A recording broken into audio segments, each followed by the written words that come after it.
여러분, 지금 중동의 시계가 급박하게 돌아가고 있습니다. 화면으로 보이는 뉴스들은 파편화되어 있죠. 미 항모 전단이 호르무즈 해협 근처로 이동했다. 유럽연합이 이란 혁명수비대를 테러단체로 지정했다. 전 세계 제외 이란인들이 특정 날짜에 대규모 시위를 예고했다. 단순히 보면 각각의 사건처럼 보입니다. 하지만 이 점들을 하나의 선으로 연결해보면 우리는 소름 끼칠 정도로 정교하게 설계된 거대한 판을 목격하게 됩니다. 지금 벌어지고 있는 일은 단순한 군사적 긴장이 아닙니다. 이건 이란 정권의 숨통을 조이는 이른바 다중압박 게임의 시작입니다. 오늘 이 영상에서는 왜 지금 이 시점에 이 세 가지 움직임이 동시에 일어나는지, 그리고 이 뒤에 숨겨진 트럼프식 비즈니스 전쟁의 본질이 무엇인지 깊이 있게 파헤쳐 보겠습니다. 먼저 미국의 움직임부터 보시죠. 이건 단순히 배 한 척이 아닙니다. 움직이는 군사기지이자 미국의 의지를 상징하는 거대한 정치적 메시지입니다. 트럼프 대통령은 항모를 전개하며 모든 옵션이 테이블 위에 있다고 말합니다. 공습? 가능하죠. 하지만 여기서 우리는 질문을 던져야 합니다. 미국이 정말 지금 당장 이란과 전면전을 원하는 걸까요? 답은 아니오에 가깝습니다. 전쟁은 비즈니스 측면에서 최악의 선택지입니다. 중동 전쟁은 시작하는 버튼은 있어도 멈추는 버튼은 없기 때문이죠. 막대한 전비, 유가 폭등, 그리고 끝을 알 수 없는 늪. 트럼프는 이걸 누구보다 잘합니다. 그렇다면 왜 보낼까요? 항모는 공격 무기이기 이전의 협상 도구입니다. 상대방의 머릿속에 까딱하면 정말 죽을 수도 있겠구나라는 공포를 심어주는 것, 그것이 목적입니다. 상대의 계산기를 두드리게 만드는 심리적 벼랑 끝 전술이죠. 우리는 쏠 준비가 끝났다. 하지만 너희가 태도를 바꾸면 이 총구는 거둘 수도 있다. 이 단순하고도 강력한 메시지가 이란 지도부의 밤잠을 설치게 만드는 겁니다. 미국이 몽둥이를 들고 있다면 유럽은 지금 팥줄을 가져오고 있습니다. 유럽연합이 이란 혁명수비대 즉 IRGC를 테러단체로 지정하려는 움직임, 이게 왜 무서운지 아십니까? 이란 혁명수비대는 그냥 군대가 아닙니다. 이란이라는 국가 안의 국가입니다.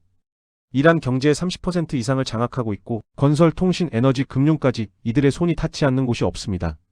그런데 이 조직이 테러단체가 된다. 이건 이란의 국가 경제 시스템 자체가 범죄 집단과 연결된다는 뜻입니다. 테러단체로 지정되면 취해지는 조치는 다음과 같습니다. 첫째, 금융의 동결입니다. 유럽 내 모든 자산이 동결되고 모든 외화 거래가 막힙니다. 둘째, 외교적 고립입니다. 어떤 외교관도 테러 조직원과 공식 테이블에 앉으려 하지 않을 겁니다. 셋째, 체제의 낙인입니다. 이란 정권의 핵심 기둥이 국제법상 범죄 집단이 되는 순간 그 정권의 도덕적 정당성은 바닥으로 추락합니다. 미국이 전방에서 군사적으로 압박하는 동안 유럽은 후방에서 외교적 및 법적 테러를 끊어버리는 형국입니다. 미사일 한 발 쏘지 않고도 정권의 팔다리를 묶어버리는 정교한 올가미입니다. 여기에 결정적인 한 방이 더 있습니다. 바로 사람입니다.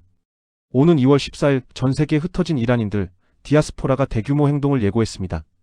이건 단순한 반정부 시위가 아닙니다.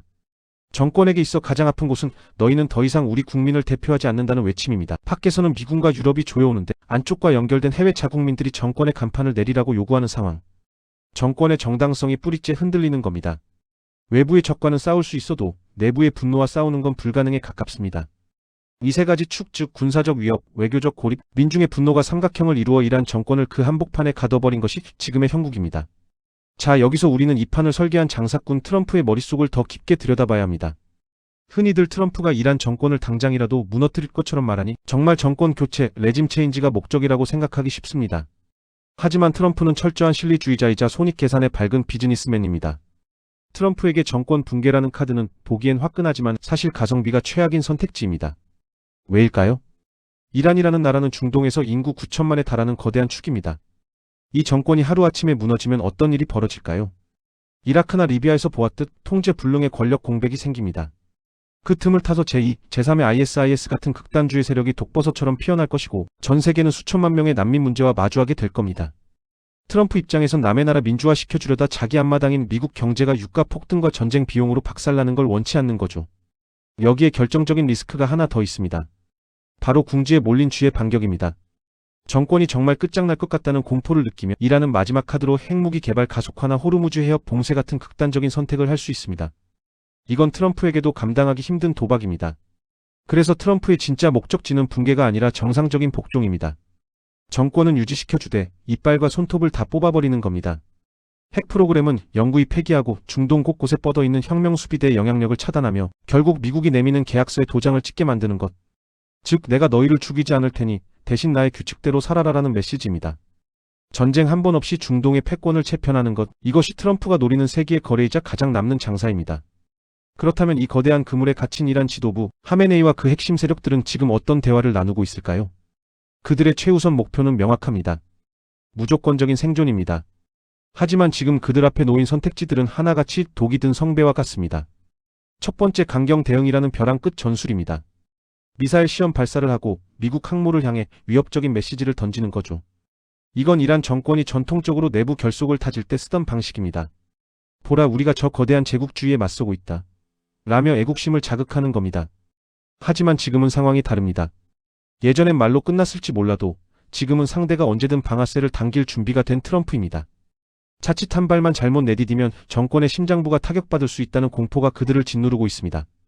두 번째는 철권 통치를 통한 내부 진압입니다. 외부의 적보다 무서운 건 굶주리고 분노한 내 국민이죠. 이란 정권은 시위대를 무력으로 억누르고 인터넷을 차단하며 공포 분위기를 조성할 겁니다. 하지만 이건 임시 방편일 뿐입니다. 경제 제재로 민생은 파탄났고 해외 디아스포라들의 목소리는 실시간으로 유입되고 있습니다. 겉으로는 조용해 보여도 이란이라는 사회는 이미 폭발 직전입니다. 내부를 조일수록 정권의 수명은 오히려 단축되는 역설에 빠진 겁니다. 결국 그들이 선택할 가장 유력한 시나리오는 계산된 굴욕, 즉 제한적 협상입니다.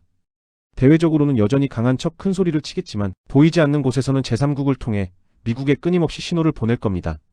우리가 무엇을 내놓으면 저 항모를 돌릴 것인가? 어떤 조건을 맞추면 경제 제재의 숨구멍을 틔워줄 것인가? 이란 지도부는 지금 자존심과 생존 사이에서 처절한 주판화를 튕기고 있습니다. 전면전은 곧 죽음이라는 걸 누구보다 잘 알기에 그들은 전쟁 같은 평화 상태를 유지하며 자신들이 살아남을 수 있는 최소한의 퇴로를 찾기 위해 모든 지력을 짜내고 있을 겁니다.